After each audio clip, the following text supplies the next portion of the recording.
dibangun karakterna, maka lahirlah barak militer. Ngabangun karakter naon teh? Ngabangun karakter manusia Jawa Barat, manusia Bandung Barat. Supaya naon ieu manusia Bandung Barat teh panca waluya, cager, bager, bener, pinter, singer. Pamimpinna kudu hadir di nu kegelisahan publik, di nu karipuhan rakyat. Loba kolot ayeuna geus teu bisa ngurus budakna. Budakna stres ku kolotna.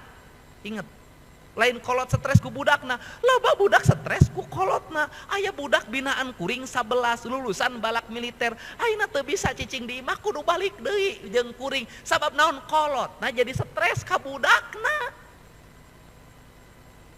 Kan ieu. Nah, ieu nu dibangun generasi ieu kan dibangun tinu karakter kokoh, cager, bager, bener, pinter, singer. Anu gaduh pola pembentukan karakter sistem pendidikanana saha?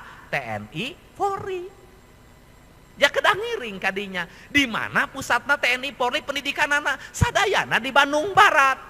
Dodik di Bandung Barat, SPN di Bandung Barat. Lamun Dodik di Bandung Barat, SPN di Bandung Barat, piraku atuh budak Bandung Barat kabeh teu siga Kopassus, kabeh teu siga Brimob. Ieu perlu pemberdayaan ieu.